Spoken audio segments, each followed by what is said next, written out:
ये जानना बहुत ज़्यादा इंपॉर्टेंट होता है कि हमें इस चैप्टर में पढ़ना क्या क्या चीज़ है। ठीक है, तो उसी के हिसाब से हम अपना रूटीन बनाएंगे। ओके, तो सबसे पहले हम देखेंगे इसमें रियल नंबर सिस्टम के बारे में। इसमें हम जानेंगे कि रियल नंबर सिस्टम हमारा क्या होता है, कितने तरह के हमारे नंबर्स होते हैं। जैसे कि आपने 9th क्लास में देखे भी होंगे, natural number, whole number, integers, या फिर में रियल नंबर्स में आपने देखा होगा रेशनल नंबर, इरेशनल नंबर। तो ये सारा एक नंबर सिस्टम होता है, इसके बारे में जानेंगे सबसे पहले। उसके बाद हम जानेंगे 2 हमारी बहुत ही इंपॉर्टेंट थ्योरम्स हैं इस क्लास में। वो है हमारी इक्विलिट डिवीजन लामा और यूक्लिड डिवीजन एल्गोरिथम। ये 2 ही हमारी इंपॉर्टेंट थ्योरम है, और इन 2 थ्योरम में से कोई ना कोई एक थ्योरम का क्वेश्चन आपका एग्जाम में पूछा ही जाता है। ठीक है, उसके बाद में हमारी 4th थ्योरम है, वो है 3rd थ्योरम है, वो है the fundamental theorem of arithmetic.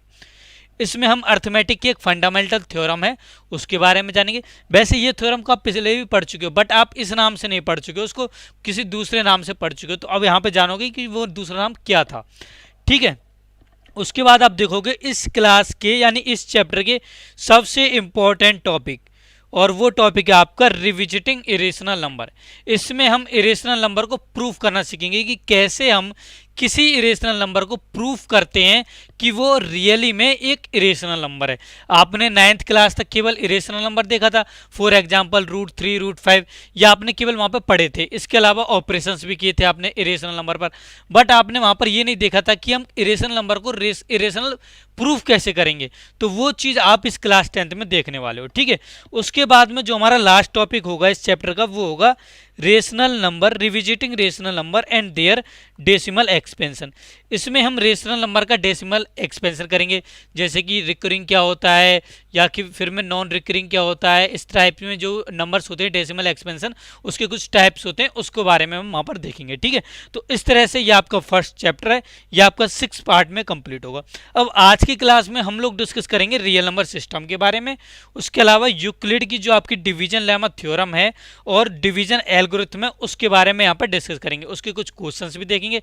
उसके अलावा मैं आपको कुछ क्वेश्चन होमवर्क के लिए भी दूंगा। देन उन सब चीज़ों को हम आज की क्लास में देखने वाले हैं। ठीक है, तो चलिए स्टार्ट करते हैं। सबसे पहले देखते हैं रियल नंबर सिस्टम होता क्या है। रियल नंबर सिस्टम से हम स्टार्ट करते हैं। ठीक है, अब रियल नंबर सिस्टम क्या होता है, आप पिछली क्लास में वैसे तो पढ़ चुके हो कि रियल नंबर सिस्टम क्या होता है। आपने देखे होंगे कि रियल नंबर सिस्टम में हमने पढ़े थे रेशनल, इरेशनल, उसके बाद में रेशनल के आपने पार्ट देखे थे, फिर उसके भी पार्ट देखे थे, इस तरह से देखने थे। बेसिकली में जो हमारा नंबर सिस्टम है ये आया कहाँ से, इसको पहले समझते हैं कि आखिर हमें नंबर सिस्टम की जरूरत क्यों हुई, आखिर ऐसी क्या चीज़ हो गई कि हमें नंबर सिस्टम बनाना पड़ा। तो उस चीज़ को सबसे पहले समझते हैं। देखिए, पुराने के जो जमाने हुआ करते थे उसमें क्या होता था, उसमें वस्तुओं का लेन देन हुआ करती थी, हेरा फेरी हुआ करती थी। फॉर एग्जाम्पल, आप अपने किसी नेबर के पास गए, उससे आपने बोला कि भाई मुझे कुछ सेब दे दे, या फिर मैं कुछ टमाटर दे दे, टमाटो दे दे। देन वो क्या करता था, कुछ टमाटो दे देता था, उसके बदले में आपको भी उसको कुछ देना होता था। तो लेटेस्ट से आप उसको कुछ गेहूं दे देते, वीट दे देते, या फिर में राइस दे देते थे। इस तरह से कलेक्ट करते थे। अब इससे क्या होता था, लोगों के मन में थोड़ा सा कन्फ्यूजन होता था कि यार कहीं मैं कुछ ज़्यादा चीज़ तो नहीं दे रहा और ये मुझे कहीं कम चीज़ तो नहीं दे रहा। तो उन सबको मैनेज करने के लिए उन्होंने एक सिस्टम बना दिया, उसे बोलने लग गए नंबर सिस्टम। उसमें क्या होते, उसमें वो बोलते कि भाई तू मुझे 4 टमाटो दे दे, उसके बदले में मैं तुझे 1 किलो राइस दे दूंगा। तो इस टाइप से उन्होंने एक नंबर सिस्टम बना दी, और ये सब यूनिट बना दी, किलोग्राम, रुपए। आज की तारीख में क्या चल रहा है, रुपीज चल रहा है, तो रुपये में हमारा ट्रांसफर होता है। पहले के टाइम पर हमारा जो नंबर्स होते थे उनमें ट्रांसफर हुआ करता था फॉर क्वांटिटी के, जैसे कि 1 किलो टमाटर दे दिए, 2 किलो टमाटर दे दिए, 1 किलो राइस दे दी, 2 किलो वीट दे दिए। तो इस टाइप में पहले के ज़माने में ट्रांसफ़र हुआ करता था। बट आज के टाइम पर पैसे आ गए, तो जैसे कि आप मार्केट में जाते हो, मार्केट में कोई भी चीज़ खरीदते हो तो आप उसका पेमेंट करते हो, पैसे देते हो। तो अब पैसे का वो आ गया। ठीक है, इस तरह से ये था नंबर सिस्टम। अब नंबर सिस्टम को देखिए, जो बेसिक होता है नंबर सिस्टम का, वो आपका स्टार्ट होता है सबसे पहले। इनका सबसे जो बड़ा होता है नंबर सिस्टम, वो होता है कॉम्प्लेक्स नंबर। सबसे पहले आते हैं हमारे कॉम्प्लेक्स नंबर। ठीक है, यानी कि जितने भी आप नंबर जानते हो ना पूरी लाइफ में, वो होते हैं आपके कॉम्प्लेक्स नंबर। अब इसी कॉम्प्लेक्स नंबर को हम 2 पार्ट्स में डिवाइड करते हैं। फर्स्ट पार्ट होता है आपका रियल नंबर, और सेकंड पार्ट होता है आपका इमेजिनरी नंबर। ठीक है, एक होता है रियल नंबर और एक होता है इमेजिनरी नंबर। रियल नंबर जैसे कि रियलिटी में कोई चीज़ मौजूद है तो उसको हम रियल नंबर बोलते हैं। इमेजिनरी जस्ट हम इमेजिन कर रहे हैं, जैसे कि भूतों का संसार देखा थोड़ी नहीं है किसी ने, केवल क्या करते हैं हम उसको इमेजिन करते हैं। तो उसी तरह से इमेजिनरी नंबर होते हैं।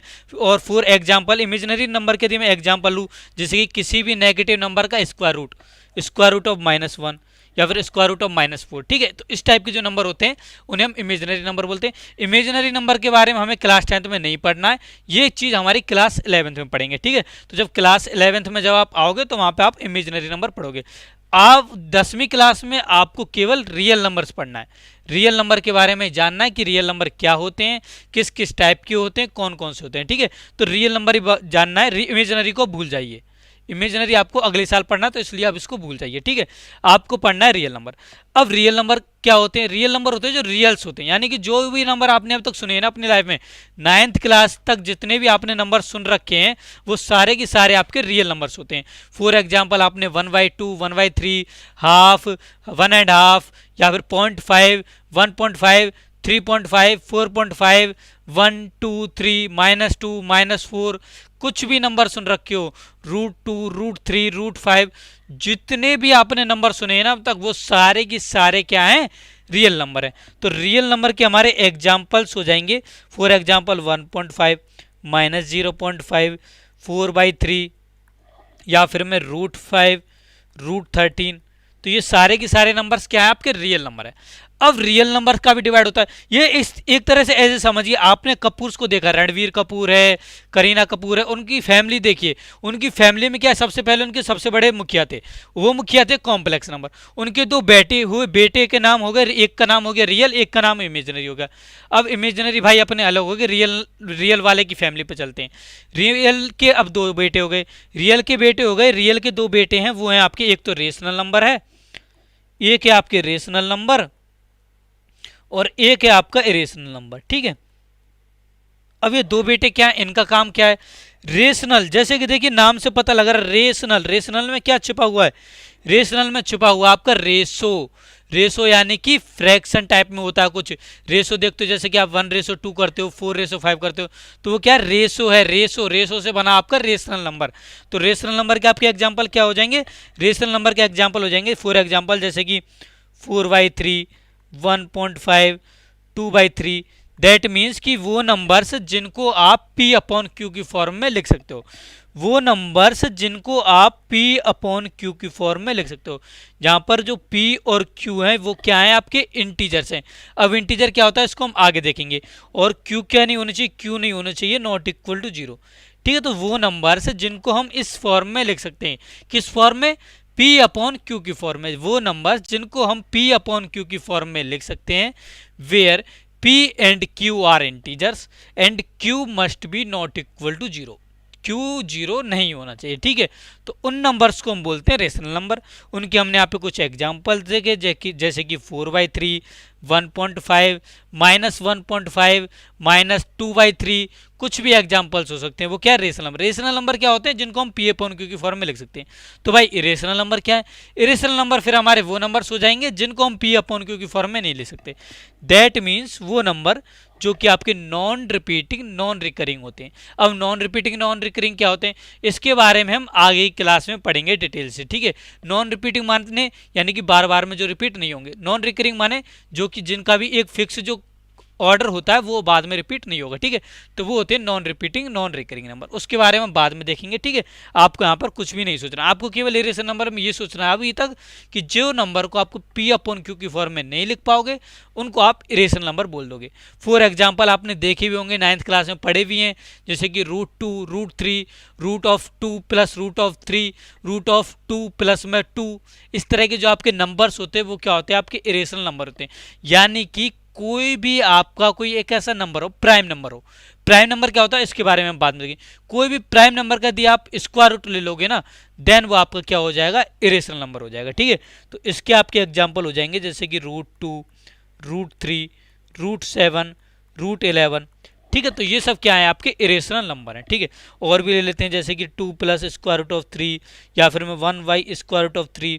तो ये सब क्या आपके इरेशनल नंबर्स हैं। इरेशनल नंबर की डेफिनेशन क्या हो गई कि वो नंबर्स जिनको हम P/Q की फॉर्म में नहीं लिख सकते उनको हम बोलते हैं इरेशनल नंबर। तो यहाँ तक आप लोगों को आई थिंक समझ में आ गया होगा। सबसे पहले क्या बात करी हमने, सबसे पहले बात करी हमने कॉम्प्लेक्स नंबर की। कॉम्प्लेक्स नंबर के हमने दो बेटे बना दिए, एक को बना दिया हमने रियल नंबर और एक को बना दिया हमने इमेजिनरी नंबर। इमेजिनरी को मैंने बताया कि उसको पढ़ेंगे हम क्लास 11th में। अभी हमें पढ़ना है केवल रियल नंबर।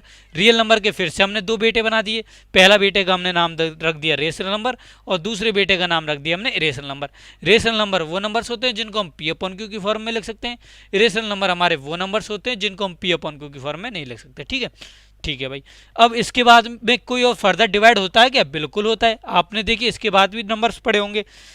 अब रेशनल नंबर के भी यहाँ पर टू बेटे हो जाते हैं, जैसे कि रणवीर कपूर के दो बेटे हैं ना, तो उसी तरह से, सॉरी रणवीर कपूर का तो एक ही बेटा है, बट किसी के मान लो किसी के फादर के दो सन हो, तो उसी टाइप में देखिए रेशनल के भी यहाँ पे टू सन होते हैं।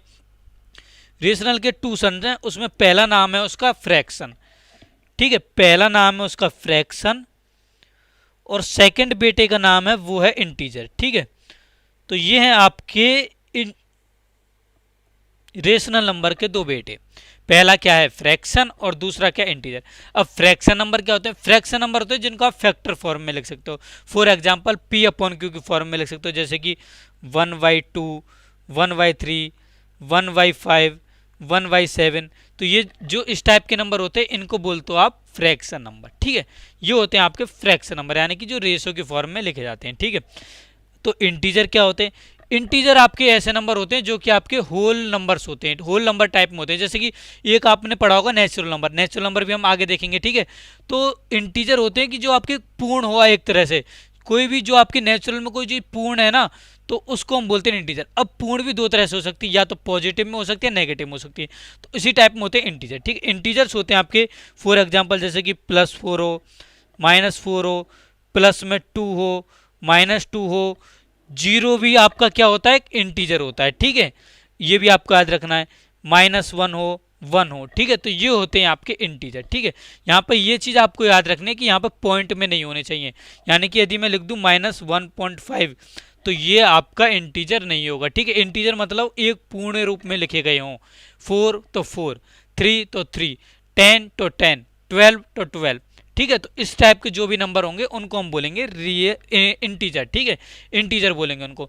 यहाँ तक आप पिछली क्लास में पढ़ चुके हो, इसलिए मैं ज़्यादा डीपली इनके बारे में नहीं जा रहा हूँ। ठीक है, अब भाई इंटीजर के भी हमारे दो बेटे होते हैं। इंटीजर के भी टू टाइप्स होते हैं। इंटीजर के कौन कौन से टू टाइप्स होते हैं? इंटीजर के टू टाइप्स होते हैं। पहला टाइप होता है आपका होल नंबर। ठीक है, इंटीजर का ओनली वन टाइप ही होता है। इंटीजर का टाइप होता है, इंटीजर के जो बाद आता है वो आता है होल नंबर। ठीक है, इंटीजर के बाद में, वैसे तो यहाँ पे इंटीजर के टू टाइप्स होते हैं, मैं उनको बता देता हूँ, आपके ज़्यादा यूज में नहीं है फिर भी मैं बता देता हूँ। पहला होता है आपका पॉजिटिव इंटीजर, दूसरा होता है नेगेटिव इंटीजर, और एक और कभी कभी हम ले लेते हैं जीरो। ठीक है, तो ये तीन बेटे होते हैं इंटीजर्स के। पॉजिटिव इंटीजर यानी कि जो प्लस प्लस वाले हैं, जैसे कि यहाँ पे देखिए +4 लिखा है, +2 लिखा है, +1 लिखा है, तो ये क्या होते हैं? ये सब होते हैं पॉजिटिव इंटीजर। +1 है, +2 है, +3 है, +4 है। ठीक है, ये होते हैं आपके पॉजिटिव इंटीजर। नेगेटिव इंटीजर क्या होते हैं? फिर अब पॉजिटिव की जगह नेगेटिव लगा दो तो वो नेगेटिव इंटीजर बन जाते हैं। फॉर एग्जांपल -4, -3, -1, -2, तो ये सब क्या है आपके नेगेटिव इंटीजर। और जीरो तो आपको खुद एक नंबर होता ही है। जीरो की खोज किसने की थी? जीरो का इन्वेंशन किसने किया था? आर्यभट्ट जी ने किया था, है ना। हमारे लिए बहुत बढ़िया चीज़ें लेकर आए थे जीरो, है ना। तो जीरो भी एक आपका नंबर होता है। ठीक है, तो ये होते हैं इंटीजर के 3 पार्ट्स। ठीक है, पहला पॉजिटिव इंटीजर, दूसरा नेगेटिव इंटीजर और थर्ड होता है जीरो।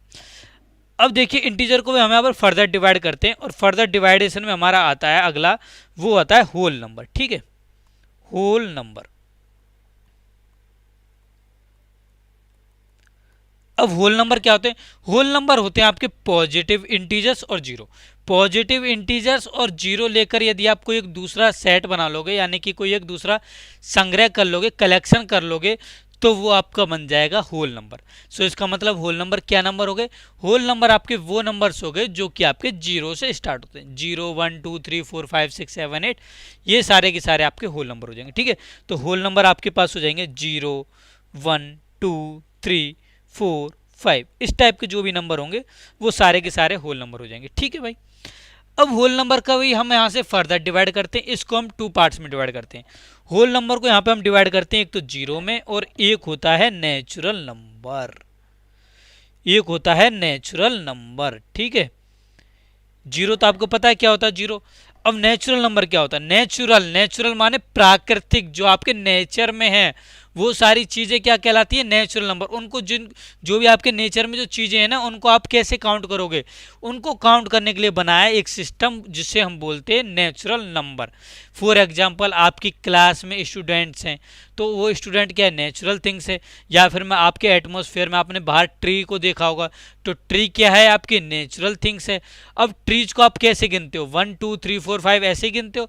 तो वही काउंटिंग को एक सिस्टम जो बनाया उसको बोल दिया नेचुरल सिस्टम। ठीक है, तो नेचुरल नंबर आपके वो नंबर्स होते हैं जो कि आपके 1 से स्टार्ट होते हैं। ठीक है, नेचुरल नंबर आपके वो नंबर्स होते हैं जो कि आपके 1 से स्टार्ट होते हैं। ठीक है, जैसे कि 1 2 3 4 5। ठीक है, तो ये चीज़ तो हम पहले भी पढ़ चुके थे। अब इसके अलावा इनका रिप्रेजेंटेशन भी कैसे करते हैं वो भी हम पढ़ चुके थे। तो जल्दी से मुझे बताइए कि नेचुरल नंबर को हम कैसे रिप्रेजेंट करते थे? नेचुरल नंबर को हम कैपिटल एन से रिप्रेजेंट करते थे, होल नंबर को हम कैपिटल डब्ल्यू से रिप्रेजेंट करते थे, इंटीजर को हम आई और जेड से रिप्रेजेंट करते थे। ठीक है, उसके बाद में रियल नंबर, रेशनल है, रेशनल को हम किससे रिप्रेजेंट करते थे? रेशनल को हम क्यू से रिप्रेजेंट करते थे। इरेशनल को हम क्यू के ऊपर सी लगा देते थे, उससे रिप्रेजेंट करते थे। और रियल नंबर को हम आर से रिप्रेजेंट करते थे। ठीक है, तो इस तरह से हम इनको रिप्रेजेंट करते थे। मैं नीचे आपको लिख भी देता हूँ। ठीक है, तो रियल नंबर को हम रिप्रेजेंट करते थे आर से। ठीक है, आर मतलब हो जाता है आपका रियल नंबर। क्यू से हम रिप्रेजेंट करते थे क्यू से हम रिप्रेजेंट करते थे रेशनल नंबर को। ठीक है, क्यू सी से हम रिप्रेजेंट करते थे इरेशनल नंबर को। ठीक है, आई और जेड से हम रिप्रेजेंट करते थे इंटीजर्स को। इंटीजर में देखिए स्टार्टिंग में क्या आ रहा है? आई, तो उससे आई आ गया। रियल में आगे क्या आ रहा था? आर, तो रियल आ गया। उसके बाद में आते हैं हमारे इंटीजर के बाद में आते हैं होल नंबर। होल नंबर में आगे का वर्ड क्या है? डब्लू, तो होल नंबर को रिप्रेजेंट करते हैं डब्लू से, कैपिटल डब्लू से। नेचुरल में आगे क्या है? एन, तो नेचुरल को हम रिप्रेजेंट करते हैं एन से।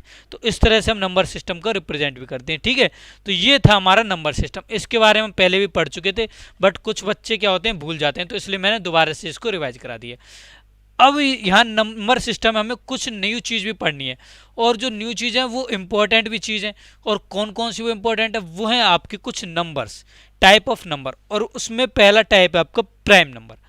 अब प्राइम नंबर क्या होता है? प्राइम नंबर आपका वो नंबर होते हैं जिनमें 1 और खुद उस संख्या के अलावा किसी और संख्या का डिवाइड नहीं होता है। ठीक है, वो नंबर्स जिनमें 1 और खुद उस संख्या के अलावा किसी और संख्या का डिवाइड नहीं होता है, वो सारे के सारे नंबर प्राइम नंबर होते हैं।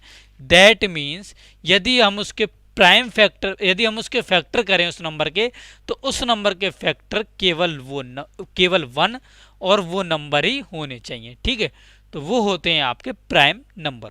फॉर एग्जाम्पल 2 को ले लीजिए। 2 के फैक्टर क्या होते हैं? 1 और 2।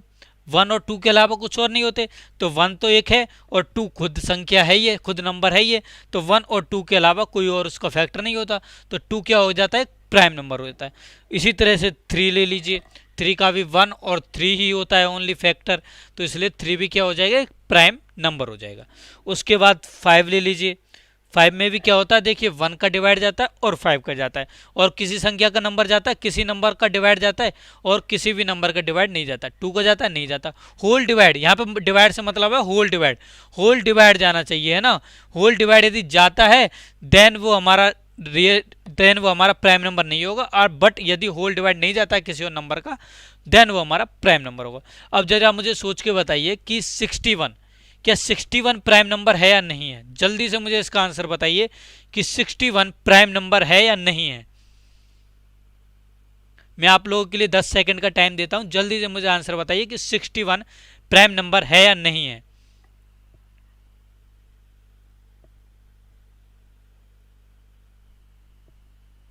बहुत से लड़के कमेंट कर रहे हैं कि 61 जो है वो एक प्राइम नंबर है। क्यों प्राइम नंबर है? क्योंकि यदि आप उसके फैक्टर करोगे तो फैक्टर में ओनली 1 और 61 ही आएगा, उसके अलावा कोई अदर नंबर नहीं आएगा। तो 61 क्या हो गया? एक प्राइम नंबर हो गया। ठीक है, 61 क्या है? आपका एक प्राइम नंबर है। ओके, तो आपने आई थिंक प्राइम नंबर को अच्छी तरह समझ लिया होगा। क्या नंबर होते हैं प्राइम नंबर? प्राइम नंबर आपके वो नंबर्स होते हैं जिनमें 1 और उस नंबर के अलावा किसी और नंबर का होल डिवाइड नहीं होता है, वो नंबर अब प्राइम नंबर होते हैं। ठीक है, तो यदि अब मान लो किसी नंबर में डिवाइड हो जाए किसी और नंबर का, तो उसको हम क्या बोलेंगे, तो उसको हम बोलते हैं कंपोजिट नंबर। ठीक है, उसको हम बोलते हैं कंपोजिट नंबर। यदि किसी नंबर में 1 और उस नंबर के अलावा किसी और नंबर का डिवाइड हो जाए तो उस नंबर को हम बोलते हैं कंपोजिट नंबर। फॉर एग्जाम्पल आपने देखा होगा 4 में 1 का भी जाता है, 4 का भी जाता है, उसके अलावा 2 का भी डिवाइड जाता है। 4 में आप डिवाइड करते हो ना, 4 1 जा 4, सॉरी 2 का डिवाइड करते हो तो 2 1 जा 2, 2 2 जा 4, तो होल डिवाइड जा रहा है ना। 4 में 2 का होल डिवाइड हो रहा है, यहाँ पे रिमाइंडर क्या बच रहा है, ओनली 0 बच रहा है, तो होल डिवाइड हो रहा है आपका 2 टाइम्स है ना, तो 4 का क्या हो जाएगा फैक्टर, 2 भी हो जाएगा। सो इसका मतलब ये हो गया कि जिस नंबर के फैक्टर में 1 और उस नंबर के अलावा कोई और नंबर भी आता हो, देन हम उसको बोलेंगे कंपोजिट नंबर। कंपोजिट नंबर क्या हो जाएंगे, कंपोजिट नंबर आपके वो नंबर हो जाएंगे जिनमें 1 और उस नंबर के अलावा किसी और नंबर का डिवाइड होगा, वो नंबर होंगे आपके कंपोजिट नंबर। ठीक है, अब इसके कुछ एग्जाम्पल देख लेते हैं। जैसे कि मान लो मैं एग्जाम्पल के लिए ले लेता हूं 4, जैसे कि मैंने अभी लिया था। 6 को सोच के बताइए कि क्या 6 एक कंपोजिट नंबर होगा, बिल्कुल होगा। क्यों होगा, क्योंकि 6 में 1 और 6 के अलावा 2 का भी होल डिवाइड जाता है, 2 3 जा क्या होता है 6 होता है, 3 का भी होल डिवाइड जाता है, 3 2 जा क्या होता है 6 होता है, तो 6 क्या है आपका एक कंपोजिट नंबर है। ठीक है, अब 10 में 10 का भी देखिए, अब देखिए 10 में 1 और 10 के अलावा 2 का भी डिवाइड जाता है, क्योंकि 2 5 जा क्या होता है 10 होता है, उसके अलावा 5 का भी जाता है, क्योंकि 5 2 जा क्या होता है 10 होता है, तो इसका मतलब 10 भी क्या हो जाएगा आपका कंपोजिट नंबर हो जाएगा। ठीक है, तो जल्दी से मुझे सोच के बताइए कि 65 जो नंबर है वो एक प्राइम नंबर है या फिर कंपोजिट नंबर है। जल्दी से मुझे आज का आंसर बताइए, 15 सेकेंड का आपके लिए मैं टाइम देता हूं, जल्दी से मुझे इसका आंसर बताइए कि 65 प्राइम नंबर है या कंपोजिट नंबर है।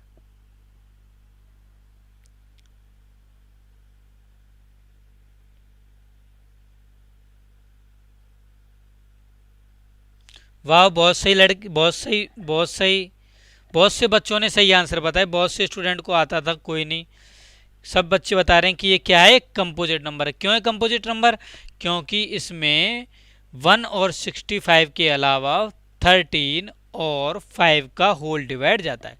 ठीक है, तो इसलिए ये क्या है, कंपोजिट नंबर है। ठीक है, ओके। अब देखिए इसके बाद यदि मैं 2 नंबर्स पे बात करूं, ये तो मैंने ओनली 1 नंबर पे बात कर रहा था, यदि मैं बात करूं 2 और 3 की, तो 2 के फैक्टर क्या होंगे, 2 के फैक्टर होंगे 1 इंटू 2, 3 के फैक्टर होंगे 1 इंटू 3। ठीक है, अब दोनों के यदि मैं कॉमन फैक्टर देखूं तो दोनों का कॉमन फैक्टर क्या है 1, तो क्या इस टाइप के नंबर को हम कोई और दूसरा नंबर बोल सकते हैं, बिल्कुल बोल सकते हैं। इस टाइप्स के हम नंबर को बोलते हैं को प्राइम नंबर।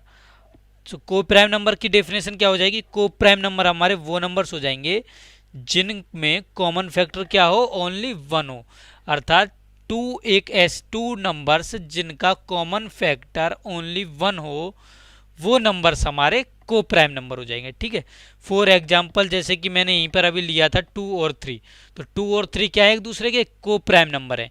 को प्राइम का सीधा सा मतलब आपको ये लेना है कि यदि उनके फैक्टर करो आप और उन फैक्टरों में कॉमन जो फैक्टर है वो ओनली एंड ओनली 1 आए, ओनली एंड ओनली 1 आना चाहिए, 1 के अलावा कुछ और नहीं होना चाहिए। ठीक है, तो वो नंबर होते हैं आपके को प्राइम नंबर। ठीक है, अर्थात आपने देखिए स्टार्टिंग में क्लास में 6 और 7th क्लास में एचसीएफ और एलसीएम के बारे में सुना होगा, तो एचसीएफ और एलसीएम से इसको अटैच करते हैं इस कंसेप्ट को।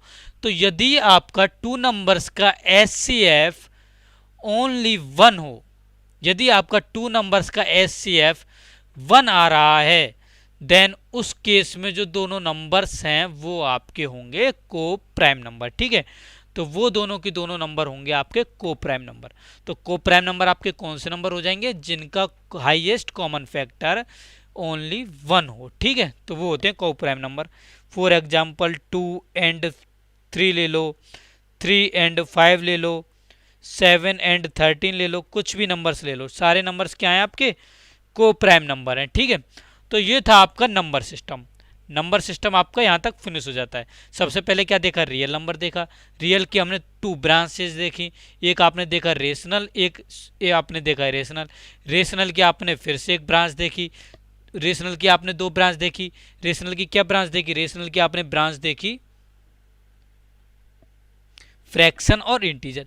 उसके बाद में फ्रैक्शन इंटीजर के आपने 3 ब्रांच देखी, एक पॉजिटिव इंटीजर, एक नेगेटिव इंटीजर, फिर जीरो। उसके बाद में आपने पॉजिटिव इंटीजर्स की 2 ब्रांच देखी, पॉजिटिव इंटीजर और जीरो की। वो क्या देखी, एक तो होल नंबर देखा और एक उस होल नंबर को हमने 2 पार्ट्स में डिवाइड कर दिया, जीरो और नेचुरल नंबर में। ठीक है, तो ये सब था आपका एक नंबर सिस्टम। उसके बाद में हमने प्राइम नंबर, कंपोजिट नंबर, को प्राइम नंबर भी देखे। ठीक है, तो इस तरह से ये था आपका रियल नंबर सिस्टम। यहाँ पर रियल नंबर सिस्टम आपका फिनिश होता है। अब स्टार्ट करते हैं इस क्लास के पहला जो आपका पॉइंट है, टॉपिक है उसको। और पहला जो आपका टॉपिक है इस क्लास का वो है यूक्लिड डिवीजन लामा। अब सबसे पहले समझते हैं कि यूक्लिड डिवीजन लामा आया कहाँ से। तो देखिए, आप डिवाइड तो आप पहले भी करते थे नंबर्स को। फॉर एग्जांपल सबसे पहले आप 22 में जब आप 5 का डिवाइड करते तो कैसे डिवाइड करते थे, 5 1 जा 5, 5 2 जा 10, 5 3 जा 15, 5 4 जा 20। 4 टाइम जाता था आपका, तो यहाँ पे 4 लिख देते थे आप और यहाँ पे आप 20 लिखते थे। देन उसके बाद आप देखते थे कि 2 आपका क्या बच जाता था, रिमाइंडर बच जाता था। तो उसके बाद देखिए आपने लिखा कि 22 को मैं इस तरह से लिख सकता हूँ, 5 × 4 प्लस में 2। इस फॉर्म में लिख सकता हूँ 22 को, 5 × 4 + 2। इसी तरह से जब आपने 45 में 5 का डिवाइड किया, देन देखिए आपने क्या किया, 5 9 जा क्या होते हैं 45, तो 9 टाइम्स पूरा कैंसिल हो जाता था ये और आपका रिमाइंडर 0 बच जाता था। तो हम 45 को क्या लिखते थे, 45 को लिखते थे हम 5 × 9 प्लस में 0। इस टाइप में हम लिखा करते थे, है ना। ठीक है भाई। उसके अलावा देखिए, उसके अलावा जब कभी आपने 123 में 3 का डिवाइड किया होगा, तो 3 का देखिए किस तरह से डिवाइड करते थे। सबसे पहले आप 12 में डिवाइड करते थे, 12 क्या करते थे 4 टाइम्स चला जाता था तो 12 हो जाता था। उसके बाद में आप 3 लेते थे तो 3 में फिर 1 टाइम चला जाता था तो 3 आ गया, तो यहाँ पे फिर से रिमाइंडर आपका 0 बच जाता था। तो आप 123 को क्या लिखते थे, 41 × में 3 प्लस में 0, इस टाइप से लिखते थे ना। अब इसी को यूक्लिड साहब आए हमारे, यूक्लिड साहब ने ये जो चीज़ आप लिख रहे थे इसी के बेसिस पर उन्होंने एक थ्योरम बना दी। और थ्योरम उन्होंने इस तरह से बनाई कि उन्होंने कर दिया इसको कि इसको तो उन्होंने बोल दिया डिविडेंट, इसको उन्होंने बोल दिया डिविडेंट। ठीक है, और जिससे हम डिवाइड कर रहे हैं उसको उन्होंने बोल दिया डिवाइजर।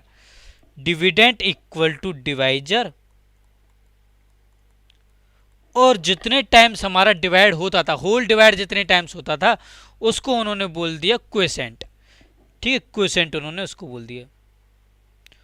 और डिवाइड करने के बाद जो हमारा बच जा रहा था, जो रिमाइंडर हमारा बच रहा था उसको उन्होंने प्लस करके लिख दिया, प्लस में रिमाइंडर। ठीक है, तो इस तरह से उन्होंने एक थ्योरम बनाई और इसको हम बोलते हैं यूक्लिड डिवीजन थ्योरम।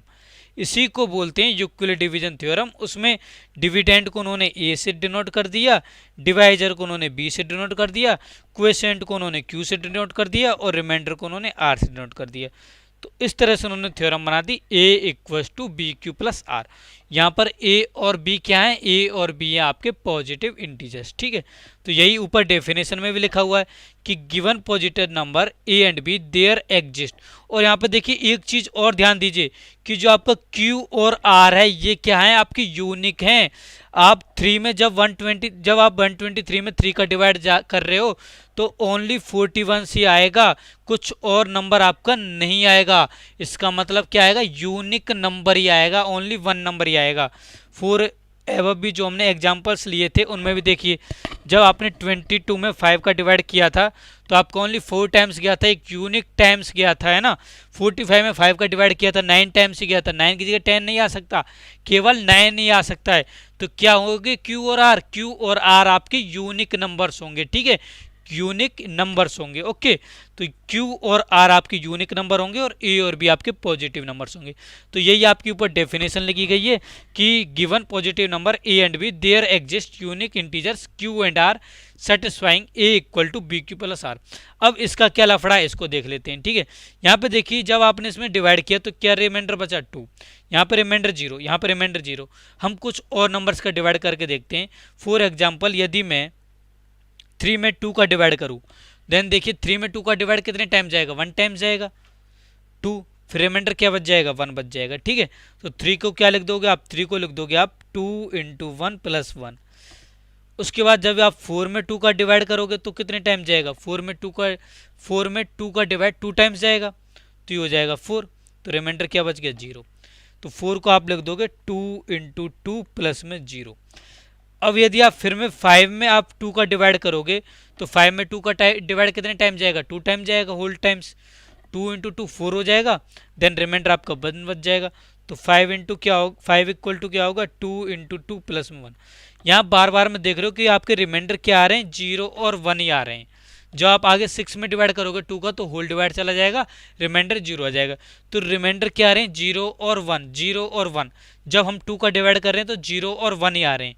यानी कि जब आप किसी नंबर b का डिवाइड कर रहे हो तो b से जस्ट एक पहले वाला नंबर ही आ रहा है, जस्ट एक पहले वाले नंबर तक ही आपके रिमाइंडर आ रहे हैं।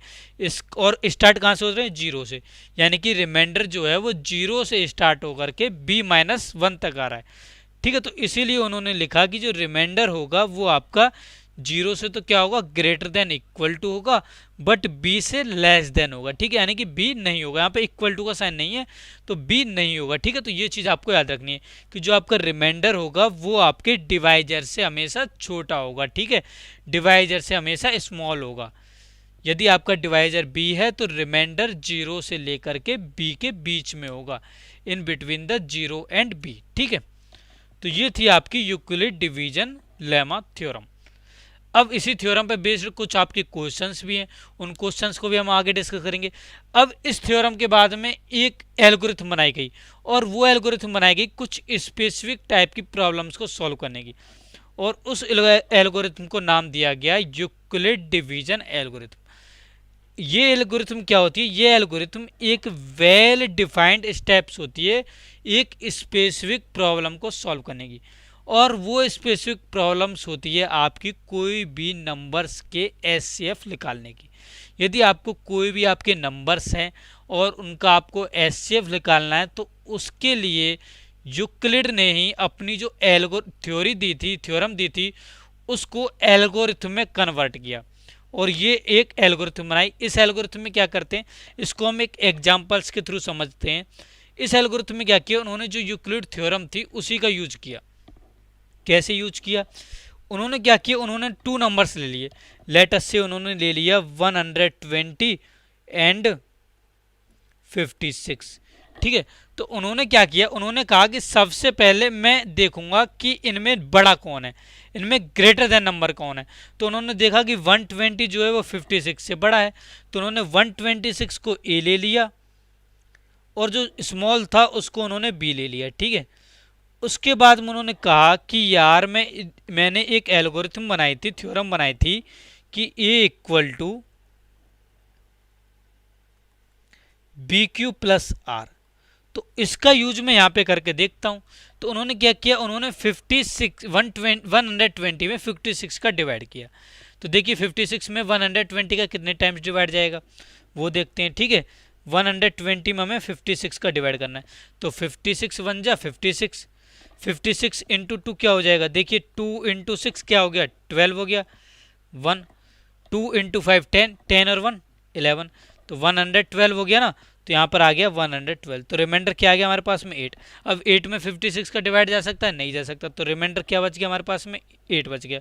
और कितने टाइम्स चला गया डिवाइड हमारा, 2 टाइम चला गया। तो उन्होंने कहा कि यार मैं 120 को मैं पहले 56 × 2 + 8 तो मैं लिख ही रहा था, तो मैं उसको यहाँ पे भी लिख लेता हूँ। तो उन्होंने यहाँ पे भी उसको लिख दिया। ठीक है, उन्होंने यहाँ पे भी उसको ऐसे ही लिख दिया।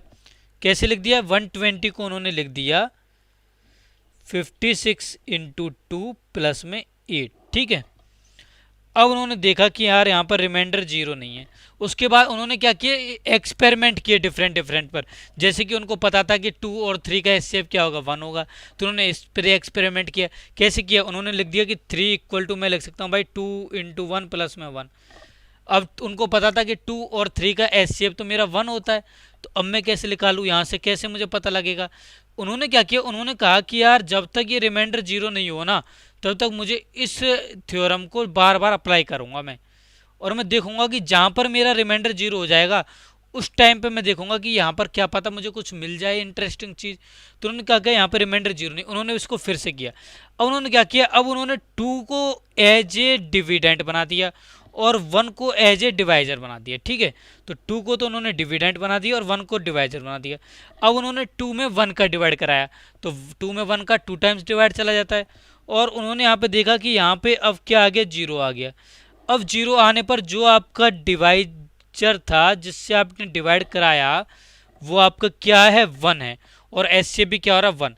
तो रिमाइंडर यदि आपका 0 है और उस केस में जो आपका डिवाइजर है ना वही आपका डिनोट करता है एचसीएफ को। ठीक है, तो यहाँ पे देखिए इस एग्जांपल्स के थ्रू समझते हैं।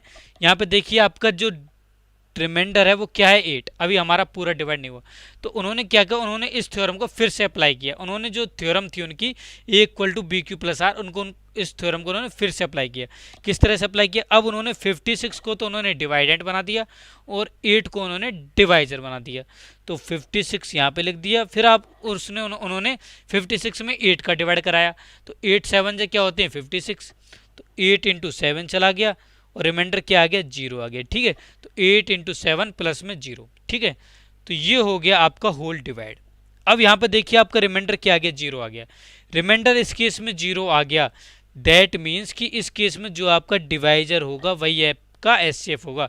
तो एचसीएफ ऑफ 120 एंड 56 उन्होंने बोल दिया 8। ठीक है, तो ये थी आपकी स्टेप जो कि आपको यूक्लिड डिवीजन एल्गोरिथम का यूज करके एचसीएफ निकालनी थी। ठीक है, यही मैंने थ्योरी में लिख रखा है कि सबसे पहले हमें क्या करना है, सबसे पहले हमें यूक्लिड डिवीजन एलेमा लगानी है कोई भी 2 नंबर्स पर, सी और डी पर। सबसे पहले क्या देखना है, सबसे पहले हमें देखना है कि कौन सा नंबर हमारा बिगर है, कौन सा नंबर हमारा बड़ा है। तो कौन सा नंबर बड़ा है, हमारा नंबर है बड़ा है यहाँ पर सी। ठीक है, यहाँ पर हम लेटेस्ट से ले रहे हैं कि सी जो है वो डी से बड़ा है। यहाँ पे हमने देखिए ऊपर लिया भी है सी क्या है, डी से बड़ा है। ठीक है, सी डी से बड़ा है तो उन्होंने इसमें अप्लाई किया, तो C equal to D Q plus R कर दिया। अब जो आर की वैल्यू है वो 0 से लेकर डी के बीच होगी, ये उन्होंने थ्योरम में बताया था। अब उसके बाद उन्होंने देखा कि यहाँ पर क्या मेरी आर की वैल्यू 0 आ रही है, तो वहाँ पर आर की वैल्यू यदि 0 आ रही है देन उस केस में तो डी ई उनका एचसीएफ हो जाएगा।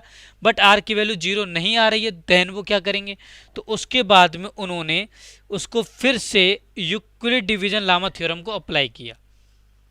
ठीक है, और फिर से उन्होंने, और इसको अब कहाँ पे अप्लाई किया, उन्होंने डी और आर पे किया। यानी कि इस केस में उन्होंने डी को तो सी बना दिया और डी को उन्होंने आर बना दिया, तो डी इक्वल टू आर, और मान लो यहाँ पे कोई दूसरा क्वेश्चन लगा दिया उन्होंने Q1 और रिमाइंडर लगा दिया R1। ठीक है, अब इस केस में उन्होंने फिर से रिमाइंडर देखा। अब यदि रिमाइंडर 0 आ रहा है देन उस केस में जो आपका R होगा वही आपका एचसीएफ होगा। यदि आपका जो रिमाइंडर है R1 वो 0 नहीं आ रहा है देन उन्होंने फिर से इसको अप्लाई किया और दोबारा प्रोसेस में उन्होंने अब R को तो उन्होंने डिविडेंट ले लिया और जो आपका R1 है उसको उन्होंने डिवाइजर ले लिया। ठीक है, तो इस टाइप से वो बार बार उनको सॉल्व करते गए और देखा कि किस लास्ट स्टेप पर मेरा रिमाइंडर 0 हो रहा है, और जिस लास्ट स्टेप पर रिमाइंडर 0 हो रहा था उसके रेस्पेक्ट में, उस स्टेप के रेस्पेक्ट में जो आपका डिवाइजर था उन्होंने उसको बोल दिया एचसीएफ, यानी कि हाईएस्ट कॉमन फैक्टर। ठीक है, तो इस तरह से उन्होंने 2 नंबर्स का एचसीएफ निकाला। अब इसी 2 नंबर्स को आगे भी कुछ मैथमेटिशियन हुए, उन्होंने इस 2 नंबर्स के मेथड को 3 नंबर्स पे अप्लाई कर दिया। उन्होंने इसी मेथड का यूज 3 नंबर्स पे भी किया कि कैसे हम 3 नंबर्स का एचसीएफ निकालेंगे। तो उन्होंने इसके लिए क्या सोचा, उन्होंने क्या टेक्निक लगाई, उन्होंने टेक्निक लगाई कि 3 नंबर्स के केस में हम क्या करेंगे, सबसे पहले हम कोई भी 2 स्मॉल नंबर को लेंगे, जो सबसे स्मॉल नंबर होंगे उनको लेंगे। लेट अस से मैं ले लेता हूँ 4, 6 और 8। ठीक है, तो इन दोनों में सबसे स्मॉल क्या है, 4 और 6। उन्होंने सबसे पहले 4 और 6 को लिया। ठीक है, अब 4 और 6 का उन्होंने एचसीएफ निकाला यूक्लिड डिवीजन एल्गोरिथम की हेल्प से। तो 4 और 6 का एचसीएफ कैसे निकाला उन्होंने, देखिए अब 4 और 6 में बड़ा क्या है, 4 और 6 में बड़ा था 6, तो 6 को उन्होंने ए मान लिया और 4 को उन्होंने बी मान लिया, और उसके बाद में 6 को लिख दिया उन्होंने 4। और 4 6 में देखिए 4 का 1 टाइम्स डिवाइड जाता है, तो 4 इंटू 1 प्लस में रिमाइंडर क्या बच जाता है 2। 6 में जब आप 4 का डिवाइड करोगे तो 4 1 जा 4, रिमाइंडर बच जाएगा 6 - 4 2, ठीक है। तो 6 को उन्होंने लिख दिया 4 इंटू 1 प्लस में 2। अब यहाँ पर रिमाइंडर 0 नहीं हुआ तो उन्होंने फिर से इस प्रोसेस को अप्लाई किया। देन उसके बाद में देखिए 4 को उन्होंने क्या बना दिया, डिविडेंड बना दिया, और 2 को यहाँ पर डिवाइजर बना दिया। अब 4 में उन्होंने 2 का डिवाइड किया तो 4 में देखिए 2 का कितने टाइम डिवाइड जाएगा, 2 टाइम्स होल डिवाइड चला जाएगा। तो कितने टाइम्स हो गया, रिमाइंडर क्या आ गया, 0 आ गया, तो प्लस में 0। अब इस केस में जो आपका डिवाइजर है वो आपका एचसीएफ हो जाएगा। तो एचसीएफ आपका क्या आ गया, 4 और 6 का एचसीएफ ऑफ 4 और 6 आ गया आपके पास में 2। अब उन्होंने क्या किया, उन्होंने जो दो नंबर्स का एचसीएफ आया उसको एक अनोदर नंबर माना सी, और जो एक नंबर पहले छूट गया था, रह गया था, जो बड़ा नंबर था, उसको उन्होंने डी माना। अब उसके बाद में उन्होंने सी और डी दोनों का एचसीएफ निकाला, लेटर से 2 और 8 का एचसीएफ निकाला। तो जब आप 2 और 8 का एचसीएफ निकालोगे तो यहाँ पे देखिए अब 8 बड़ा हो गया, तो 8 को आप लिख सकते हो 8 इक्वल टू 8 में देखिए अब आप 2 का जब डिवाइड करोगे तो 4 टाइम्स आपका पूरा डिवाइड चला जाएगा, 2 4 जा 8, रिमाइंडर क्या हो गया 0। तो 8 इक्वल टू ले सकते हो 2 इंटू 4 प्लस में रिमाइंडर 0। अब यहाँ पे तो पहले स्टेप में ही रिमाइंडर 0 आ गया था, तो इस केस में जो आपका डिवाइजर था वो एचसीएफ हो गया, तो यहाँ से एचसीएफ क्या आ गया 2। ठीक है, तो लास्ट स्टेप में जो आपका एचसीएफ आएगा उन्होंने उनको बोल दिया कि यही हमारे 3 नंबर्स का एचसीएफ है। ठीक है, तो ये थी आपकी यूक्लिड डिवीजन एल्गोरिथम और यूक्लिड डिवीजन थ्योरम। अब इसी के बेस पर कुछ क्वेश्चन होंगे, उन क्वेश्चंस को हम नेक्स्ट क्लास में डिस्कस करेंगे। तो आपको केवल क्या पढ़ना है, आपको जो मैंने आज पढ़ाया नंबर सिस्टम वो एक बार रिवाइज करना है, उसके बाद अलावा आपको यूक्लिड थ्योरम को एक बार देखना है। कई तरह के मन से एग्जाम्पल ले लें, लेट से आपने ले लिया कि 450, उसमें हम 7 का डिवाइड करके देखेंगे, तो उस तरह से डिवाइड करके इस तरह की थिंकिंग करनी है आज की क्लास में। तो आपको ज़्यादा मैं होमवर्क नहीं दे रहा हूँ, होमवर्क मैं कल से स्टार्ट करूँगा। ठीक है, तो आज की क्लास में तो आपको जो भी मैंने पढ़ाया थोड़ा सा वो देखना है। ठीक है, चलिए आज की क्लास फिनिश करते हैं, मिलते हैं कल की क्लास में। Okay bye.